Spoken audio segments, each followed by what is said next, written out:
Hello, everyone. I'm here today with Joshua Scott. Joshua Scott is the CEO of a marketing company called Studio 88.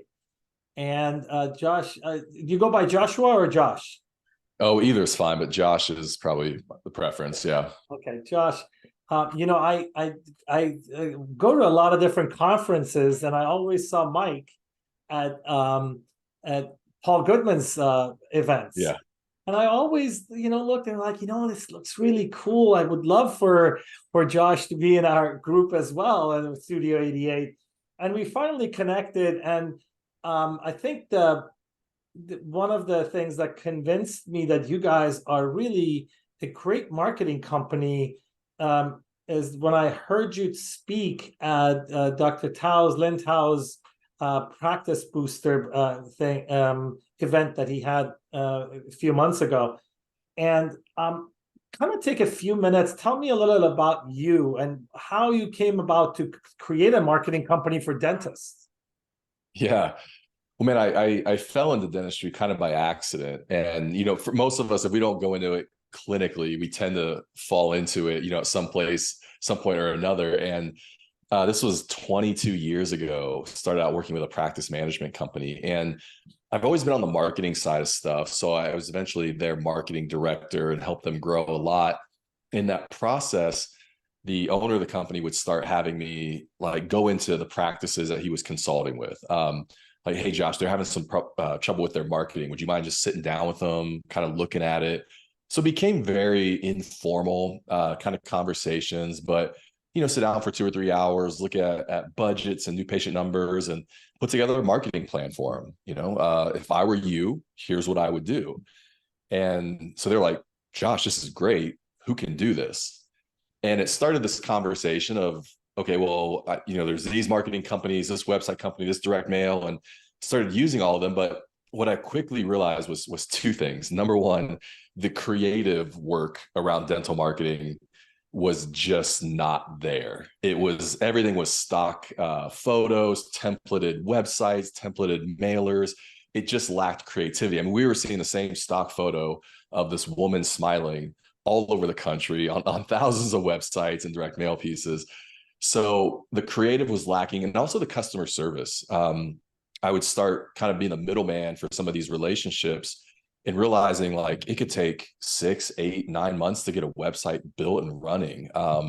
It just that some of that customer service aspect was missing. And so as I got into it, I just realized there was a better way to go about it. Like dentistry needed a better story. And for me, I think because I came into it different, I didn't come into it clinically.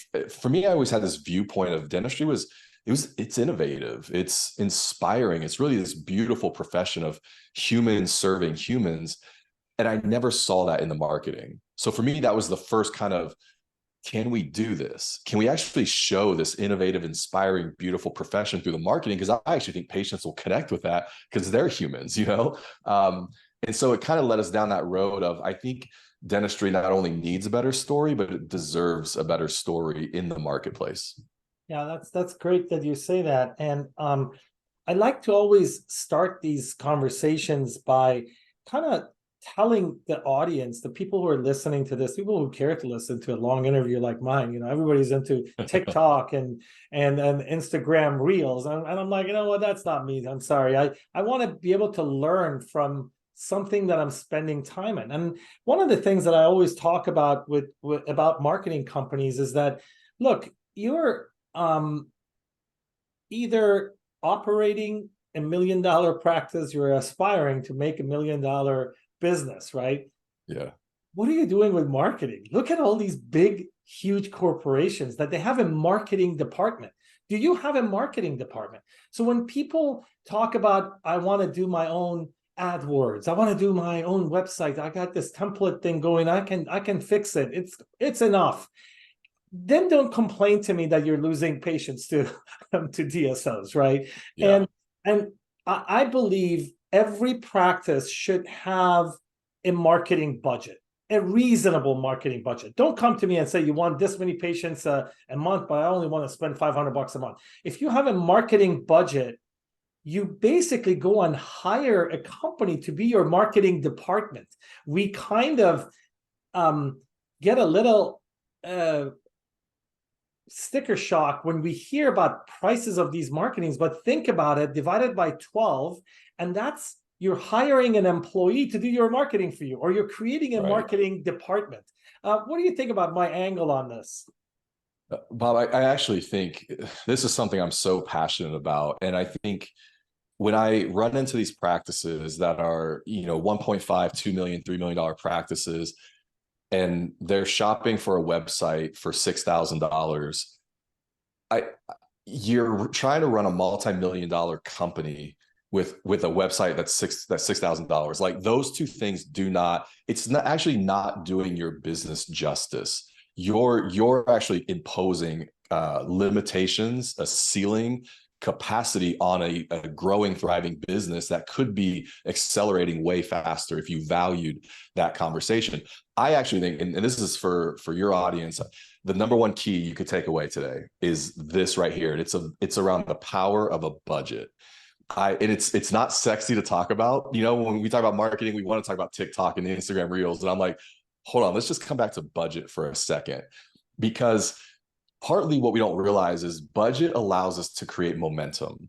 So let's just say this year, I would say average practice I run across is probably in that 3 to 5% of collections of revenue type ratio. Some of them that are more aggressive, I would say 7. I've seen some 10%. When you have that, let's say you just had 3% this year, but then you're at 3% next year and 3% the year after that, you start to gain this momentum. And I think most practices, year one, you could spend 3 to 5%, and you kind of get to it and you're like, okay, I think that was good. Like I think we're making progress. Year two, you're going, yeah, I'm feeling it. By year 3, if you're spending, 5% of revenue, you're gonna have that feeling of, we've got momentum. But it's that cumulative effect. This year, I'll throw a number out there to you, and it's not the flex, but because I just did this report, we're going to spend a little over $500,000 this year in marketing, so $500,000. So it's funny because we're 10 years into this, and people come up to me and they're like, Josh, I feel like you guys are everywhere. Like, I see you everywhere. And I'm like, well, you should, because of what we're investing in the marketing. But that wasn't overnight. That's 10 years. And so when you think about, $500,000 this year, maybe 425 last year and 350 the year before that, there's millions of dollars invested into a brand. So 10 years in, I mean, that's the response I want is, you guys are everywhere. It looks like you're blowing up. I'm like, yes, because that's the power of it. And so sometimes we invest in marketing when we need it. And it's like, stop, make a decision on what that percentage is, invest in that no matter what, and grow that each year, because as you see that momentum, you invest more, and you realize there's a cycle there of just compounding on top of each other. Yeah. And I hear from a lot of these, I vet everyone when they want to get in as far as the members go. And one of the ways I do it is that I visit websites, right? So I see websites all day long. Yeah. Sometimes I got to shake my head, and I'm like, it seems like you got 3 doctors there. You got 15 hygienists, working. I'm just making up numbers.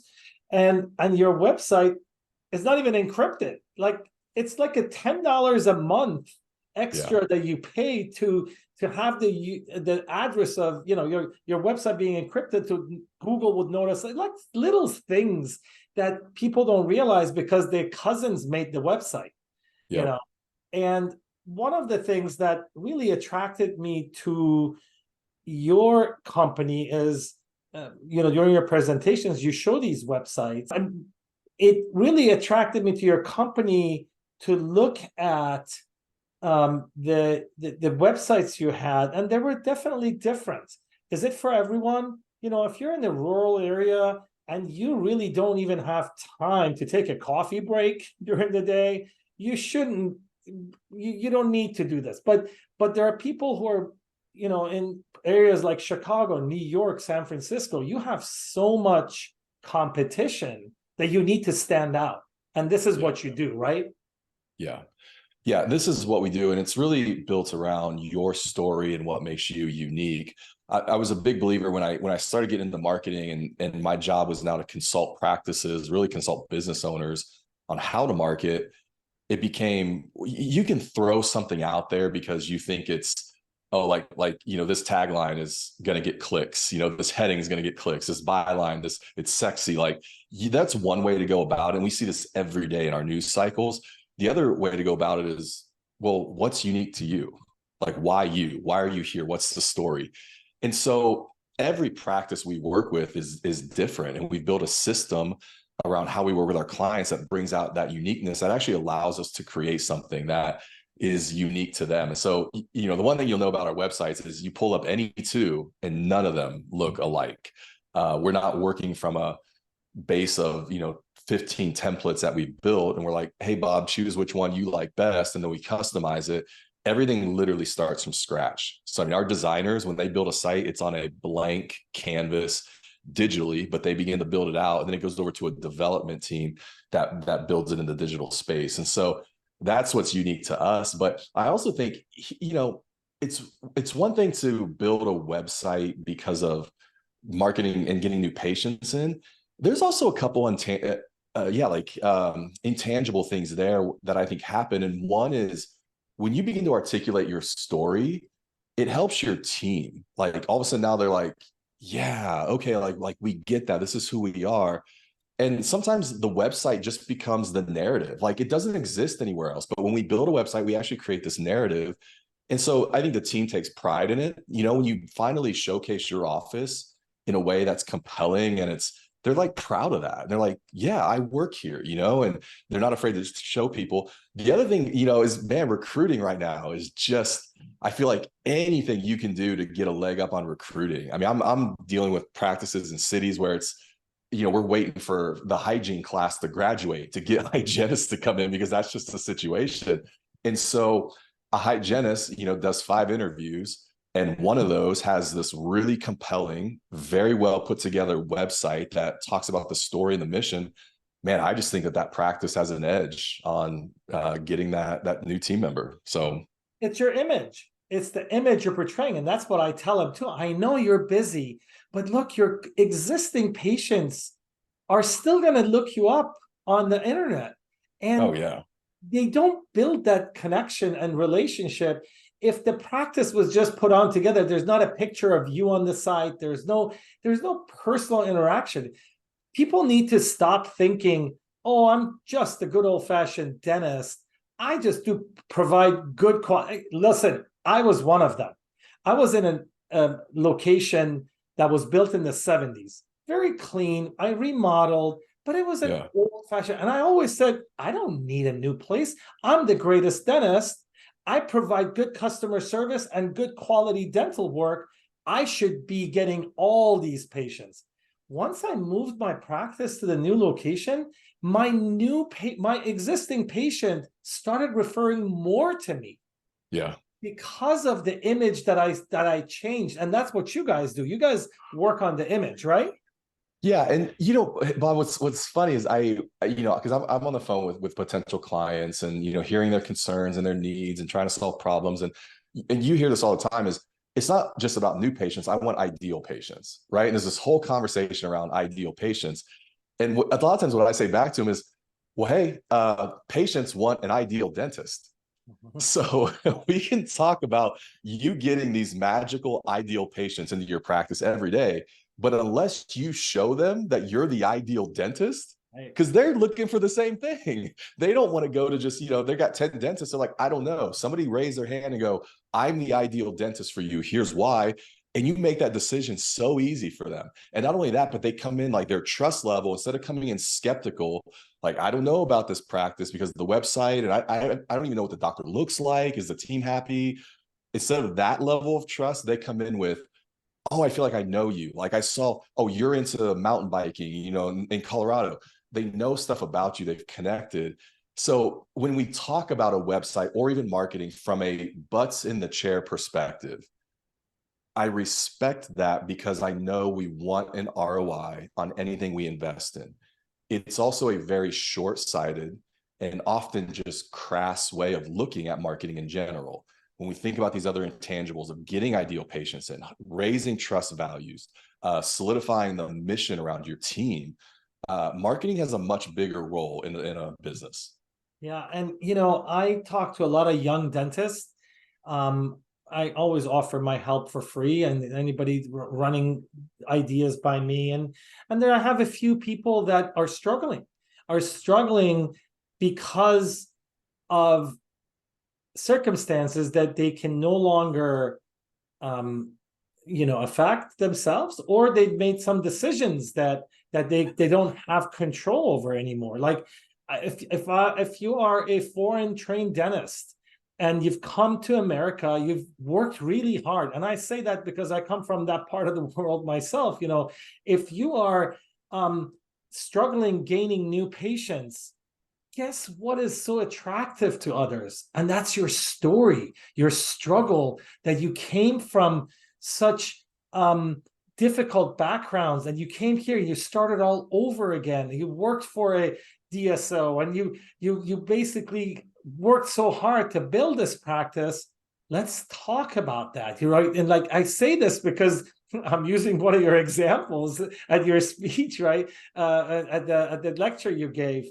Tell me a little about that. What is it about this story that connects people? Yeah, I think it's just like the thread that runs through all of humanity, right? Is that there's a story there, and we're a lot of times, even with these startups, they they want to almost like leave the personal side out of it, because it's like, well, this is the business, and it's the business Instagram account, and that's my personal account. I don't post business, and we kind of do this compartmentalization thing, and sometimes I just want to tell them, like, people love the entrepreneur journey. They love the business owner's journey. They love the struggle. They're rooting for the underdog. And so just document the behind the scenes, document the moment where construction is delayed 4 weeks, you're 30% over budget. You can't get this thing from, because ships are delayed in China or whatever. And you're freaking out because you have loan payments coming and all the things, and you're $1 million in debt trying to open a business. Like, document that, share that, because like you said, it's the human part of us, the humanity that unites us. And I think at the end, we're all rooting for the small business. This country's built on that. I'm a small business owner myself, and honestly, I do this, like, we're doing this in the dental lane, in this profession. I do this because I love giving young people a chance to find professional fulfillment. And so that empowers me as a business owner. I think local business has immense power to actually change communities. And I see dental practices doing that every day. Yeah, and again, I want to bring the budget back into there too, because, I love making dentures, right? I like making dentures because I bring the expectations of the patient to a reasonable level, right? When you hear about telling your story, you're trying to open up a scratch start in a very competitive inner city. You need to have an expectation of what can be accomplished with my budget. So if you need to increase your budget, you need to understand that as an entrepreneur, your number one responsibility is the survival of your business. If your business is not surviving, you can't help people, because you're in healthcare. You want to help people, but you need to survive, and to survive, you need to spend money. And you touched upon on it a little bit regarding the budget, and that's really important, right? Yeah, no, it is, and I think you're right. Is that it starts with expectations, but it can scale really. I would say it starts with expectations, but the main limitation on it is going to be your own, the way you think about it, and your mental capacity, and probably your emotional capacity too, to be honest. And here's what I mean by that is, I was in let's look at ad campaigns, for example. Like, let's say you're going to do a Google ad campaign. Most agencies in this country, or in the dental space, are going to put you at about $1,500 a month for a general new patient ad campaign on Google. That's kind of like the baseline number to get a good return. I'm in a practice in Colorado on Wednesday. Started an ad campaign 4 months ago. We looked at the data. So $1,500. So they've invested $6,000. They did $21,264 of treatment within that 4 months on those patients. and proposed another 22.5 that, could be realized in the next 12 months. So almost a 4-to-1 investment, right? Like literally in that same time frame, potential of maybe up a 6-to-1 or 8-to-1 return on that over the next 12 months. That is generally what we find. So that's a really good lane to kind of be in and have some expectations around. Part of it is you just reverse engineer that. I forget how many new patients there were from that. I could go back and get those numbers. But the other side is we worked with a startup over the last 18 months who he told me this was his third practice, and he said, I want to hit $3 million in revenue year one. And I was like, okay.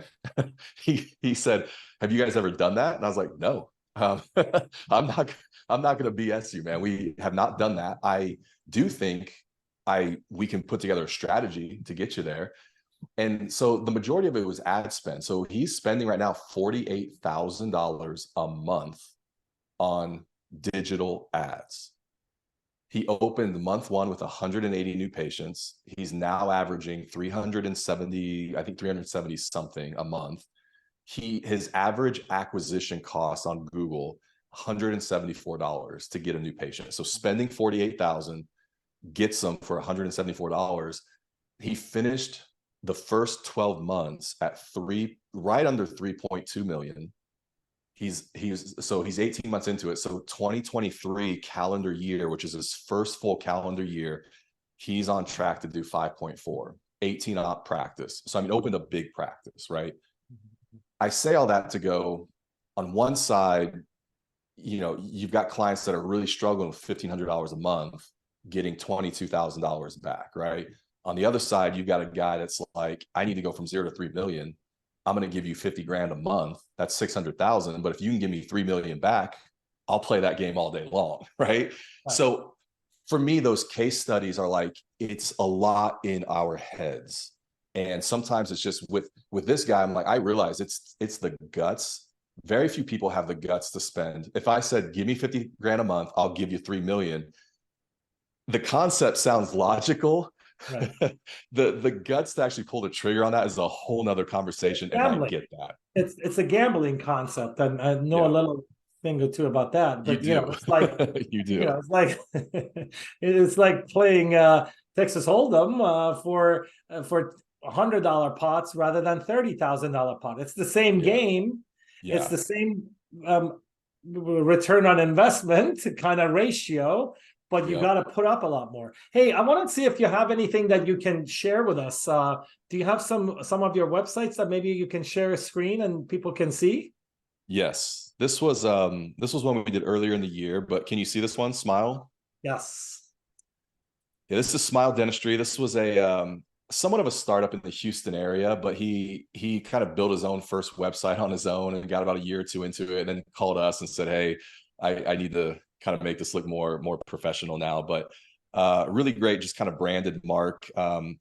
This is Mitchell, just great dentist. That dog, the dog's actually named is Donut. It's part of the practice.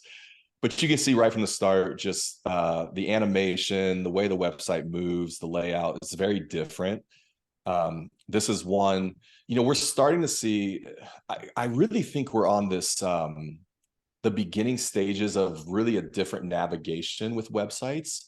They're all scrolling vertically right now, thanks to Facebook and Instagram and our mobile devices. But this feels more Instagram-y, more TikTok-ish, like it's starting to move that direction. And I think we're going to see more of that. And so our team really, even like the little buttons are fun. It's the smile from the Y, that type of thing. But and I think if we go over, the menu here this was an innovation for us, was actually doing the menu like that. So when you click on it, it's a visual kind of menu. But if we click on Meet the Team here, I think we'll actually get there's a video built in there. Yeah, Dr. Mitchell. I'm just kind of scrolling fast here, but maybe we won't get to, I was gonna say, I think the dog is, the Chief Smile Officer is Donut, the Golden Retriever. So anyway, but that's one we recently did. That's great. And one of the things that I liked about your presentation was that you played a video, and I would like to have that video if you don't mind, and maybe I can add it to the end of this interview for people to Yeah. listen to see what it means to um, basically tell a story. And I looked back around as you were speaking, and the audience was so captivated, and I saw some people, wiping away tears. I'm like, oh my God, it's the story of a dentist. We're not talking Yeah. about war or peace or things like that, but it Yeah. was very kind of affected me, that because I know so many stories of these dentists are in these very competitive neighborhoods, and they're struggling. But again, think about it: budget, what you're trying to accomplish, take some risks. Those are the things that I want to talk about. Yeah. Yeah, and that story was Dr. Gigi. She was an orthodontic startup outside of New York City in Livingston, New Jersey. And the backstory was her father was a dentist in India, decided to immigrate, came over here before his family, works, never practiced dentistry a day in his life, again, because he was too busy providing for his family. She comes over, he passes away, and she has this kind of voice inside of her that says, go to dental school and honor your father, and so that's like her path. And what she's competing in a very saturated area. I mean, basically across the river from New York City. And she had told me when we were on the phone, she said, Josh, this, she's an orthodontist. So she was like, I don't know that I can compete on the referral patterns in this city, because it's a very multi-ethnic city, but it was all run by all the orthodontists there were baby boomer Caucasian males, right? And so she's like, I don't know that I can compete. And I agreed with her. I'm like, it's going to take time to build those. So we got to find another angle. And that video and the photography telling that story became that. I am the first one to say, like, I'll play that in a presentation. The problem with that is people see it and they go, oh, but I don't have a story like Dr. Gigi, right? So that's not me. And they see the examples I'm using. The thing is that we try to really help our clients understand is everybody's got some type of story. You started this practice for some reason. You're building it a certain way because of some reason. So it doesn't have to be like you have to have this dramatic, pulling on, heartstrings type story. It just has to be like, why this city? Why you? Why this location? Why this team? Why this philosophy of care? Patients literally just want to feel like they're connecting with another human on the other side that understands them. Yeah. It's not about how dramatic your story is. It's your story. Yeah, People that's want right. to get to know you and make that connection. And that's, what I feel like we do in our Facebook group is that we connect people with each other, and we connect with each other through the digital format that we have.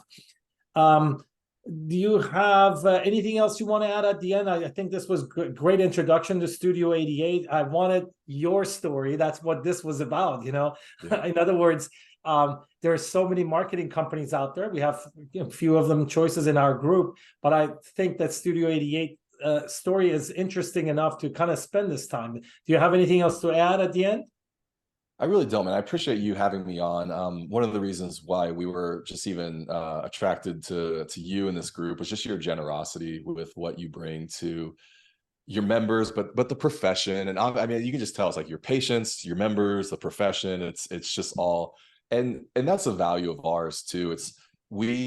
I feel like we as a team, we produce at a really high end, like we want to. That's a value of ours: high creativity, high execution.